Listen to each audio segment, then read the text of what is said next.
That was an amazing video. If you weren't here for Serve Day last week, it was amazing. I think the video said we were at over 20 sites. We had like 300 people that are serving between our different campuses. It was just such a cool way to get involved in our community and do something on a Saturday together. And I had a lot of fun. I was with our group over at Lewis Elementary School, and we were cleaning up over there. And it's cool to see what all the other groups did in that video as well. But if we haven't had the chance to meet before, my name is Cotter, and I am the Next Steps pastor here at Bay Shore, and we're so glad that you're here. Like Nate said earlier, I'm going to be out in the lobby after the service, so if it's your first time, I'd love to chat with you before you leave, just to say thank you for coming and get you a gift before you leave. So please drop by before you leave if it is your first time. And also, we've got people watching online this morning, so can we make some noise for our online family? We got people that watch every week through YouTube, the Church Center app, and through Facebook. So wherever you guys are watching online from, it is good to have you guys with us this morning. And today we're going to be in the book of Matthew. We are going to be in Matthew chapter 20, and we'll be reading about a mom who thought very, very highly of her kids. Like, she thought her kids were the greatest kids ever. Now, for the parents in the room, have any of you ever had a moment like this with your kids? I think it happens. It's part of being a parent. Like, you just kind of think your kids are amazing. Maybe you thought you had the next professional athlete. Maybe you thought you had the next Einstein or the next child who would one day solve world hunger. You know, I think we all look at our kids and think, man, they're pretty special. And I remember the first time we saw our youngest son dunk a basketball on the mini hoop in our living room. I thought it was Michael Jordan. It was amazing. And so I had a very normal reaction to this. I saw him dunking, and I thought, that was elite. I need a video of that. And so I got him to do it again. I got the video, and then I put the video into iMovie and slowed it down because everything's cooler when it's in slow motion. And then I put some NFL Films music behind it to kind of make it a little more epic. And then I sent it to every single person I've ever met. And I sent it to some Division I schools, trying to get some scholarship things kind of churning in their minds out there. Maybe Duke wants him one day. We'll see. But you guys want to see that video? Yeah. All right, let's roll that.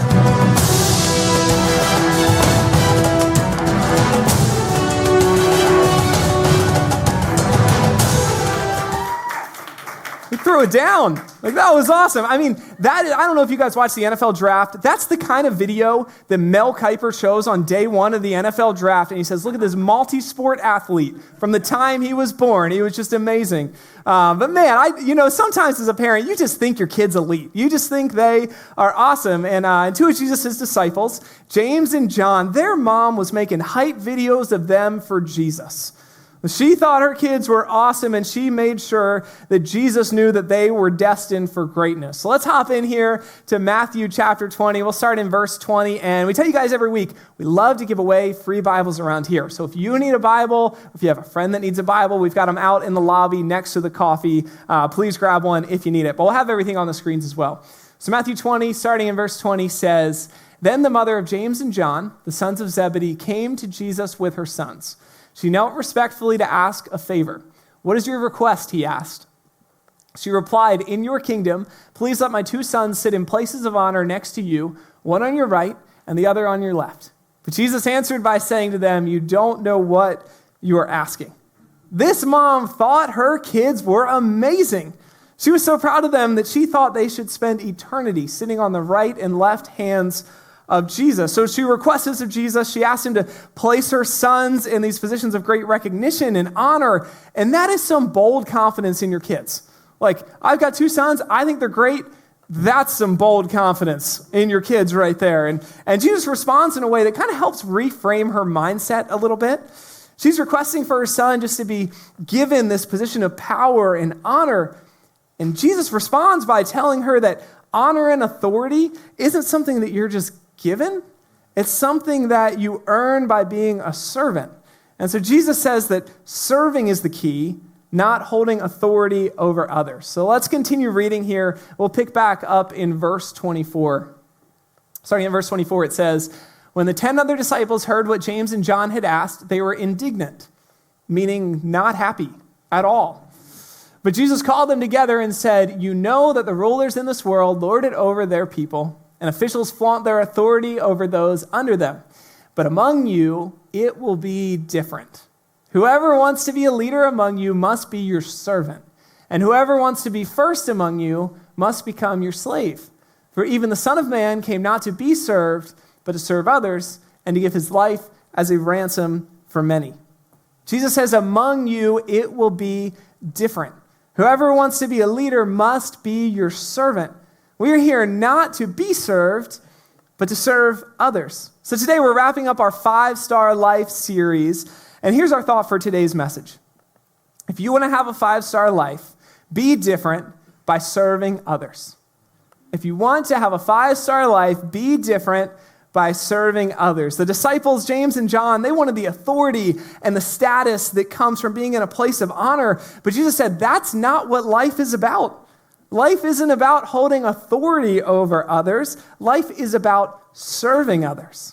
So Jesus tells this to James and John, along with the rest of his disciples. He tells them that they need to be different. They needed to have the attitude of a servant, putting other people first.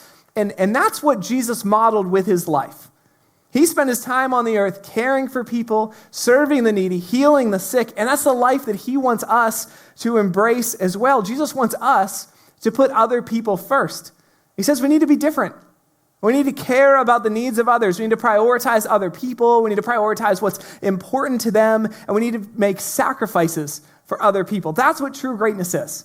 It's putting other people first by serving them. And serving is something that I think all the parents in the room probably know a little bit about.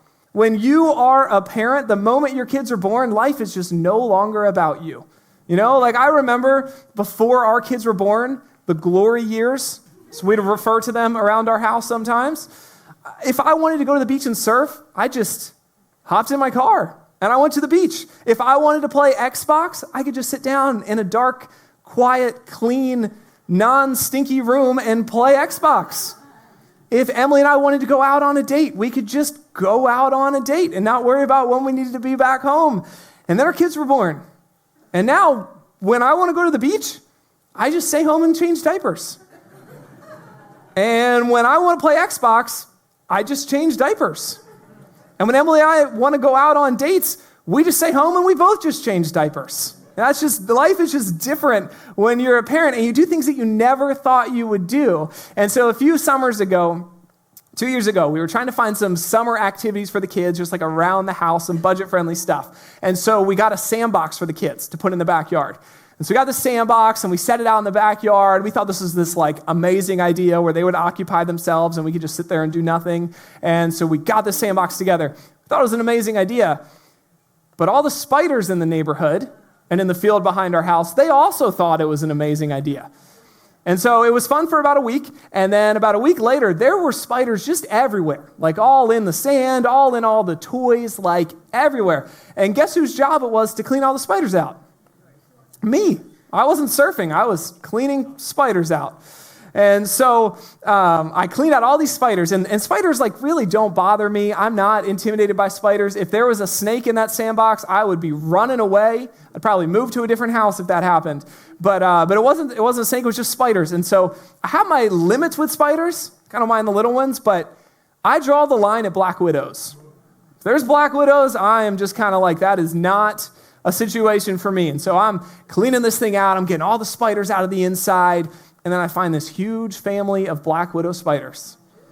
And I thought, this thing is going in the field. Like, I'm done with it. I'm done with it. But I thought about our kids, and I was like, I need to do something for our kids, even though I don't want to. And so I decided I needed to conquer my fear. I thought, what would Jason Bourne do if he found a family of black widow spiders? And so I geared up and I made it happen. I cleaned that things up so the kids could have more fun in their sandbox. And that's kind of the attitude Jesus is encouraging here in these verses. He wants us to put others first, even when it's not what we want to do. He says we need to be different.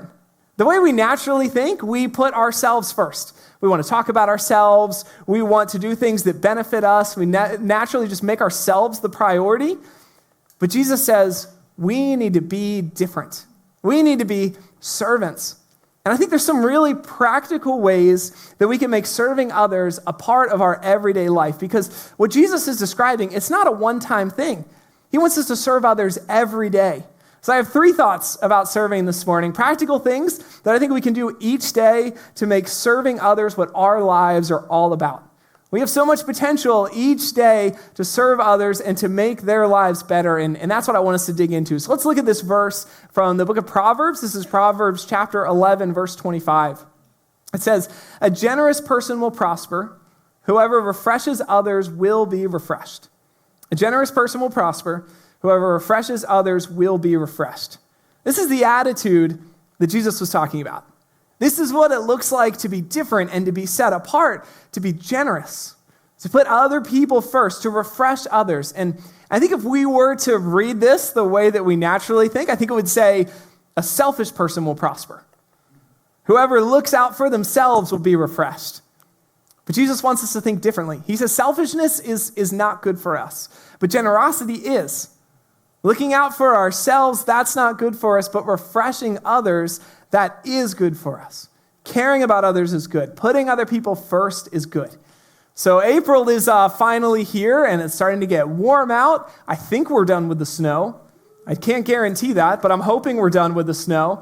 But April's a good time of year. Like spring is when the flowers come out. Baseball season just started up. And listen, if you're not even a big fan of baseball, maybe you're a fan of naps. And watching a baseball game is a great way to get yourself to fall asleep and take a nice little nap.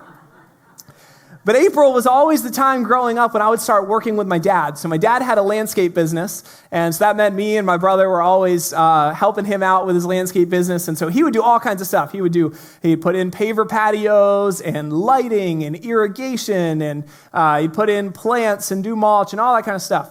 But springtime was all about cleaning fish ponds. And so that's what we would do all spring long. We'd clean these fish ponds. Now, if you don't know what a fish pond is, we'll put a picture of one up on the screen. So that's kind of what they look like. You got like a waterfall, and then you've kind of got that big pond area down at the bottom. Typically, they do not come with an ornamental horse in the middle of them. I don't know if that got teleported from Funland. I don't know how that got there. But that's generally what a fish pond would look like. So we would install these, and then people would have them cleaned every year, because during the year, the water gets green, and there's a lot of algae, and there's like leaves that blow in and all kinds of stuff. And cleaning a fish pond is one of the nastiest jobs ever. It smells so bad. And so when we would come in each spring, we'd come in to clean these ponds, and it was just awful. And so you're cleaning these things. The water's like black or dark brown. You can't see through it. There's snakes swimming around in the water with you. You're trying to reach in and grab the leaves. And I remember one time I was reaching to grab the leaves, and I thought it was a rock next to the leaves. It was a snapping turtle this big. There are spiders, and literally anything nasty you can think of is in there, and it smells just terrible. And it was so brutal. And every spring, I could not wait until pond cleaning season was over. And just like cleaning fish ponds is disgusting and something I didn't want to do, there's a lot of everyday tasks that are no fun, whether it's taking out the trash or cleaning the hair out of the sink drain or warming up the car when it's 15 degrees outside. Everyday routine tasks are no fun. But you know that feeling when you wake up in the morning and you go into the kitchen and all the dishes are already done?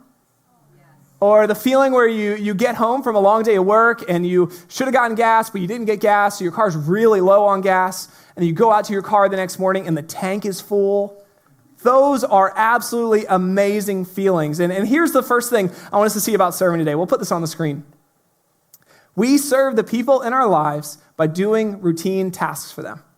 We serve the people in our life by doing routine tasks for them. Jesus said that serving is about living differently. And I know for me, when I have a super long day and I'm exhausted, at the end of the day, I just kind of want to relax. And the last thing on my mind is doing anything for anyone else. I'm just being real. That's what I'm thinking about at the end of the day. At that point, I'm just thinking about one person, and it's myself. But Jesus calls us to a higher standard. Jesus tells us we need to live differently. He wants more of us.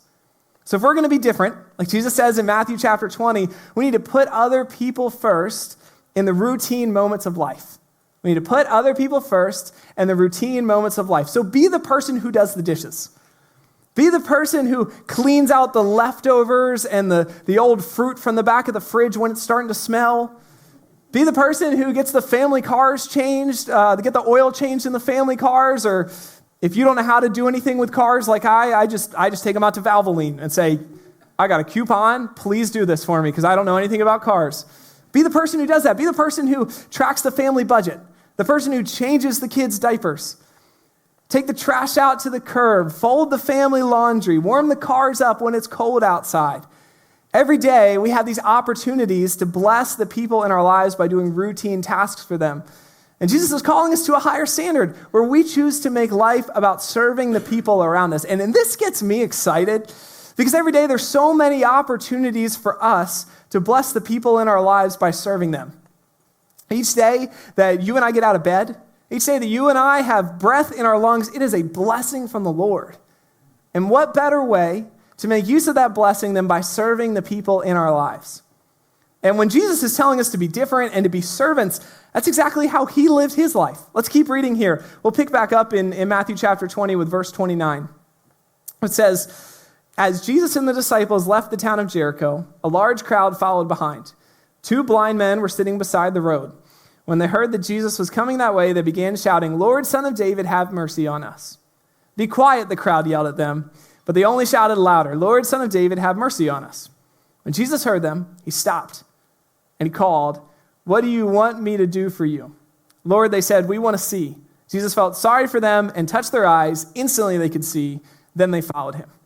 So right after Jesus tells his disciples to be different, right after Jesus tells his disciples that they need to be servants, he puts those words into action. So Jesus and his disciples, they leave the town that they're in, and while they're on their journey, they encounter 2 blind men that are sitting beside the road. And they didn't know these men, they were just kind of passing by, and the blind men started calling out, trying to get Jesus' attention, and the crowd was yelling at them, trying to get them to be quiet. But Jesus, the King of Kings, the Lord of Lords, when he heard these 2 men calling out, he stopped, and he spoke with them. And then when he saw their faith, he healed them. Jesus took the time to slow down and to make time and to show compassion for people he didn't know. And by putting them first, by being generous with his time, Jesus changed their lives forever. So my question for us is, how can we be generous with our time?